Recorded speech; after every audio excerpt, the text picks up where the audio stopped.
حضرت میاں شیر محمد شرقپوری علیہ رحمہ فجر کی نماز کے بعد یہ ٹوٹیاں نہیں جس طرح ہوتی تو وہ چھوٹا سا برآمدہ تھا تو برآمدے کے اوپر بیٹھ کے وظائف کرتے تھے اور پھر اشراق کی نماز تک وہاں بیٹھتے اور پھر تشریف لے جاتے.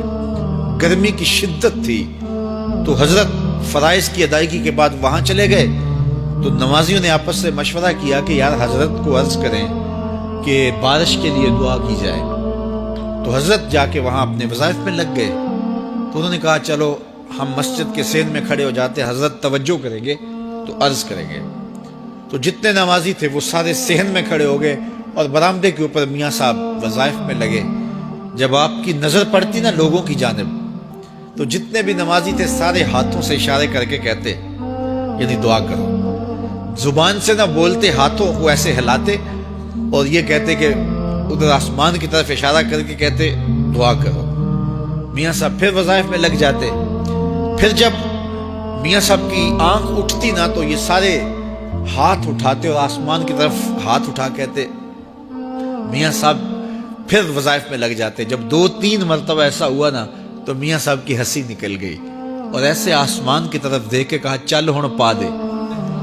کہتے ہیں بس یہ بات کہنے کی دیر تھی کہ چھم چھم می برسنے لگا. تو جب کوئی حضور کا ہو جاتا ہے تو رب اس کو اپنا محبوب بنا لیتا ہے. تو حضور کی محبت خدا کی محبوبیت کا ذریعہ ہے. اس لیے ہمیں حضور کا پیار اپنی روحوں میں موجزن کرنا ہے, حضور کی محبت اپنی روحوں میں اتارنی ہے اور محبت اپنے تمام تر تقاضوں کے ساتھ جب روح پذیر ہوگی تو پھر ہمارا انداز زندگی بھی سنور جائے گا, ہماری آخرت بھی سنور جائے گی. محبت کے من جملہ تقاضوں میں سے سب سے بڑا تقاضا محبوب کی اطاعت ہے کہ بندہ جس سے پیار کرتا ہے اس کی بات مانتا ہے. یہ ہے دعوی محبت کا ثبوت, اس کی دلیل. اور حضور کے صحابہ کی زندگیاں دیکھیے کہ انہوں نے حضور علیہ الصلوۃ والسلام کے ساتھ کیسے پیار کیا.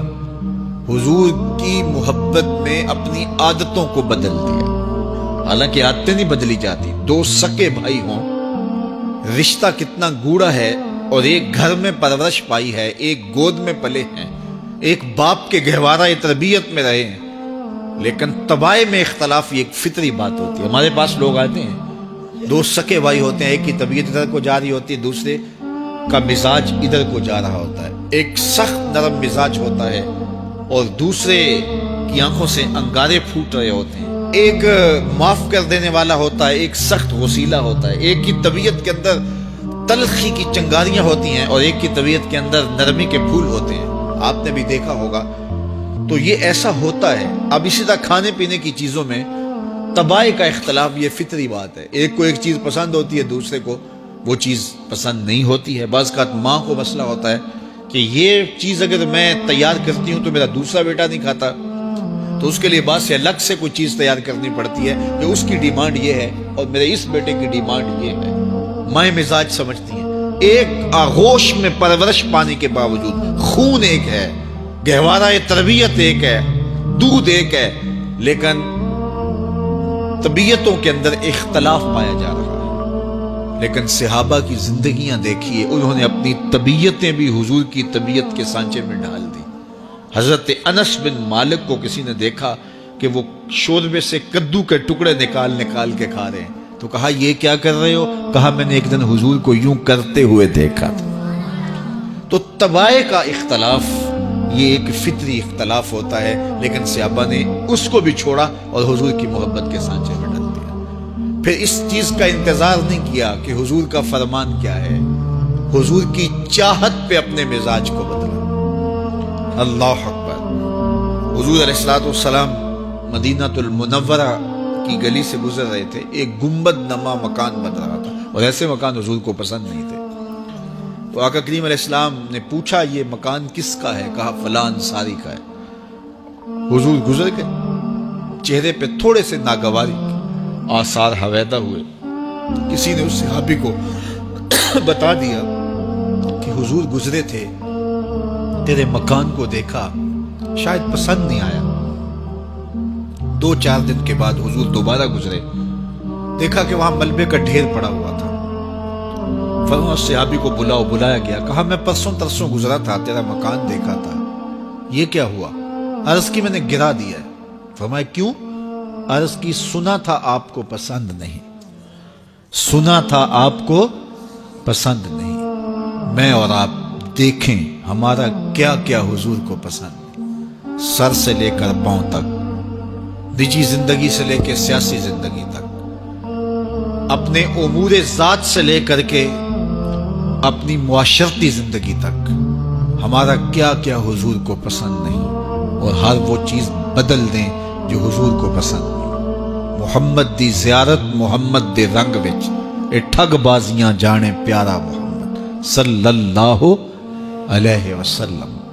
میرے شیخ کامل کا ایک شعر ہے, اور وہ شعر اتنا وزنی ہے کہ اگر میرے پاس جواہر لال موتی ہوں اور میں ایک پلڑے میں ڈال دوں اور ایک پلڑے میں یہ شعر رکھ دوں تو یہ شعر پھر بھی بھاری ہو. یاری لا تو پاک نبی سنگ, اے پر پوری یاری, پھر درود قبول ہے تیرا لکھ نہ لوں ایک واری.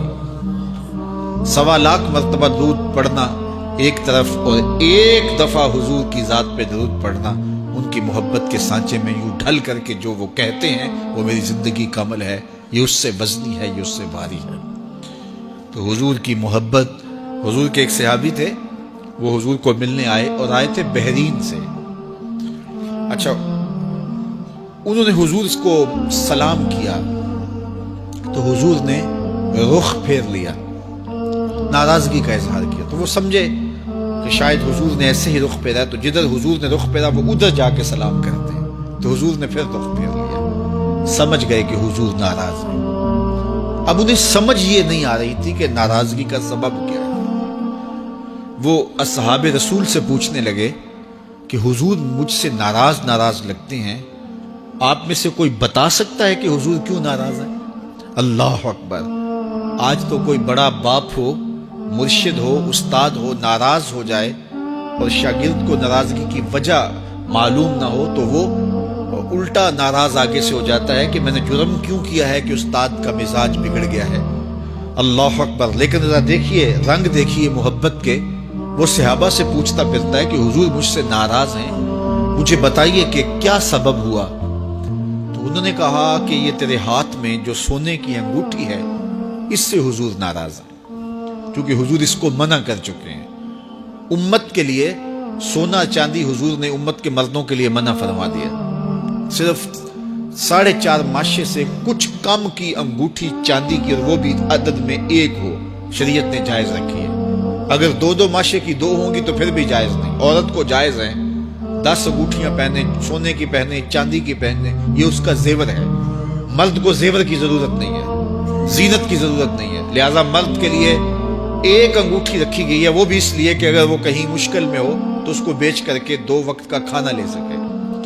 باقی اس کے لیے انگوٹھی 4.5 ماشے سے کم کا چاندی یا سونا 1 ماشا ہی کیوں نہ ہو اس کے لیے جائز نہیں ہے. تو اس نے سونے کی انگوٹھی پہن رکھی تھی, لیکن اسے حرمت کا پتہ نہیں تھا. تو اس نے کہا کہ حضور مجھ سے کیوں ناراض ہیں؟ تو صحابہ نے کہا شاید یہ اس انگوٹھی کی وجہ سے ناراض ہیں. تو اس نے یہ نہیں کہا کہ مجھے تو پتہ ہی نہیں تھا, میرا کیا قصور. خیر, اس نے انگوٹھی اتار کے حضور کو پیش کرتے کہا حضور آپ اس وجہ سے ناراض ہیں؟ حضور نے انگوٹھی پکڑی اور ایسے پھینک دی. ناراضگی کی وجہ ختم ہو گئی. وہ بیٹھ گیا, بات شروع ہو گئی. اللہ اکبر. جب سلسلہ کلام ہوتا رہا, جب مجلس برخاست ہوئی, لوگ اٹھ کے گھروں میں جانے لگے, وہ بھی اٹھا اور الٹے پاؤں سے پیچھے چلا. تو کسی نے اس کو کہا وہ انگوٹھی تو اٹھا لو, سونے کی انگوٹھی ہے, قیمتی ہے, چلو تمہارے لیے پہننا جائز نہیں, تمہاری بیوی کے لیے تو جائز ہے. تو اس نے کیا جواب دیا سنیے. اس نے کہا واللہ لا آخذہ وقد طرحہ رسول اللہ صلی اللہ علیہ وسلم, اللہ کی قسم میں اس انگوٹھی کو کبھی بھی نہیں اٹھاؤں گا جس کو میرے حضور نے پھینک دیا ہے. تو یہ تھی ان کی محبت, یہ تھا ان کا انداز. تو آئیے میں اور آپ حضور سے اگر محبت کرتے ہیں تو حضور علیہ السلام کا طرز زندگی, حضور کا انداز معاشرت اختیار کریں. کثرت کے ساتھ مائیں بہنیں بیٹیاں بھی موجود ہیں, وہ بھی اپنی اولادوں کی تربیت اس نہج سے کریں کہ وہ حضور کی سنت, حضور کی سیرت, اور حضور کی اتباع کے سانچے میں ڈھل جائیں۔ زندگی کا مقصد ہی یہی ہے۔